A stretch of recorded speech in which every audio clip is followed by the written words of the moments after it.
Now that is the period which we confront in the middle of the 3rd century BC, around 250. And it lasts up until about 200 BC. Now, what are the troubles that arise? Because you realize that you can't go through a period of history which is all peace and prosperity. All of a sudden, something happens. And things happened.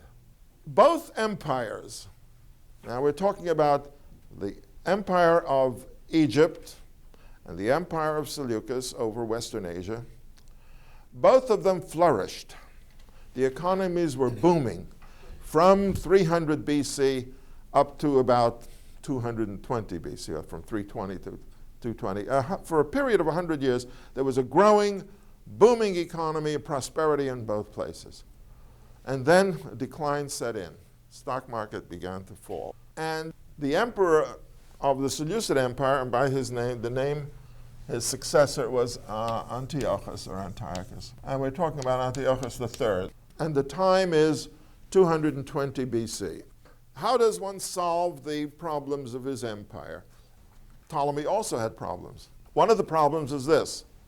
The empires were established around 320 BC after the death of Alexander, and the Greeks were in control. And remember, Ptolemy was a Greek, a Macedonian, who ruled over Egypt. As far as the Egyptians were concerned, he was a foreigner.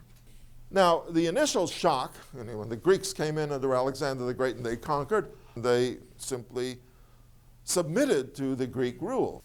But after the passage of time, and they caught their breath, and 75 years had passed and 2 generations had gone by, the Egyptians began to say, you Greeks conquered us. Oh yeah, we know that. But our civilization is far older than Greek civilization. We go back 3,000 years, and we're superior to the Greeks. No reason why we should be subservient to the Greeks. That was the mood. A nationalism had arisen. A similar event was happening in the empire of Antiochus in Western Asia. But the situations are different. Whom did Ptolemy rule? He ruled over Egypt. One nation, that was the nation over which he ruled. What about Seleucus and his successors? They ruled over a polyglot empire. Ptolemy the Fourth, you see, when we go from Ptolemy the First and the Second, and Ptolemy the First and the Second, they were Greek civilization that was straight ahead, building that. Ptolemy the Third is beginning to see that there is something not quite stable about his position. Ptolemy the Fourth suddenly comes to a realization. He says, I cannot continue to rule these people as a Greek foreigner. I've got to join them. And so he decided to become Egyptian somehow. And he tried to do it according to their demands and their traditions. And a very interesting thing happened. Ptolemy the Fourth and all the subsequent Ptolemies became, in effect, Egyptians, and they became Egyptian pharaohs. They adopted Egyptian tradition. They probably learned the language. They probably would sail up the Nile in the clothing of the ancient pharaohs. And the Egyptians suddenly realized, well, we don't have to rebel against anything. We are being ruled by our own pharaoh. Antiochus couldn't do that. First of all, he did not establish his capital, or his grandfather didn't establish his capital in Babylon as Alexander suggested. He established a Greek city on the coast. He was now Greek and identified as a Greek. But what's he going to do if he has 20 different nations in his empire? With whom can he identify? It was not an easy thing. So he reached another conclusion, and that was, I have to reestablish the empire of Alexander the Great. Meaning what? I'm going to conquer Egypt, I'm going to reconstitute the whole thing, and I'm going to continue the process of Hellenization, meaning everybody in this empire is going to learn Greek, and we'll establish a great Greek civilization over the whole empire. It's a nice idea.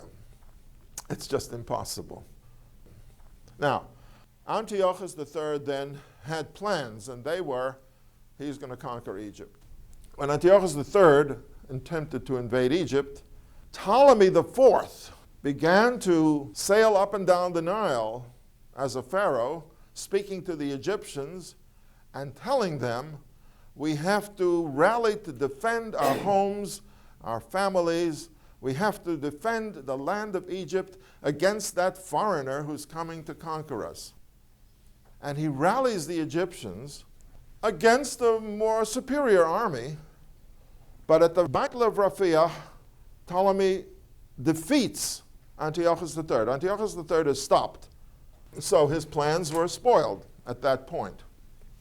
However, he didn't give up, and then he revised his plans. And they were this land of Israel, which is on the border of Syria. Israel is in Asia. Egypt is in Africa. So he said, well, this land of Israel is mine. It belongs to me. And so he launched another invasion. And here, I guess you could say, the motivation and the psychological thrust was different. When the Egyptians had to fight to retain the land of Israel, which to them was a foreign country, but was a part of their empire, evidently their spirit was not strong enough. And they did move their armies up to the northern part of Israel, but Antiochus was in his own country, and he smashed them. And in 199, at the Battle of the Banyas, Antiochus III defeated the Egyptians and drove them out of Israel and occupied, that is, he annexed Israel. Now the troubles begin. Just imagine, until 200 BC, or 199, the people of Israel are a part of the empire of Ptolemy of Egypt. There is a close relationship. The Jews of Jerusalem and the Jews of Alexandria were one family. And the king of Egypt had a protege who was a friend, the high priest of Jerusalem. That was the relationship between Israel and Egypt for 100 years, or 120 years. Now things have changed. Antiochus is now the emperor over Israel. He doesn't want to bother the Jews too much, but these people who are running the country, the officials, the administrators, the bureaucrats, whatever it is, they're all friends of that Egyptian, of that Pharaoh, or Ptolemy the Fourth. I can't trust them. The high priest, well, he was a friend of the king of Egypt. How could I trust him? In other words, the whole structure of who rules the land of Israel, these people were now in a very unstable situation. And Antiochus wanted to replace them. And he had plenty of Jews in Syria and in Babylonia who were his subjects, and he wanted to replace the Jews in Israel who had been the subjects of Ptolemy. And so very significant changes began to take place. In fact, Onias III was high priest in Jerusalem, and he felt threatened, and he knew that he was going to be thrown out, and he still felt loyal to Ptolemy. He left Israel with an army, or a following of something like 9,000 people, or 9,000 men. And he left Israel and went to Egypt. Now what's interesting is, when he came there, I suppose Ptolemy said to him, "Why are you here? You were kicked out, weren't you? And he replaced you with another priest. Do you recognize the legitimacy of that priest who's in Jerusalem?" And then I said, "Well, of course not." And he said, "Well, who is the real priest of the Jewish people?" And I said, "I am." He said, "Therefore, you are the priest of the high priest of the whole Jewish nation, and if you can't get back to Jerusalem, you'll build your temple here." So Onias III, with the backing of Ptolemy, actually built a temple of the Jewish people in Egypt, in a place called Leontopolis, which was not too far from Alexandria. So there you have a temple of the Jews in Egypt with a high priest, a legitimate high priest, a temple of the Jews in Jerusalem with another high priest. And this shows you how the problems were being magnified and increased for the Jewish people. A lot of them were in a quandary as to where is our loyalty.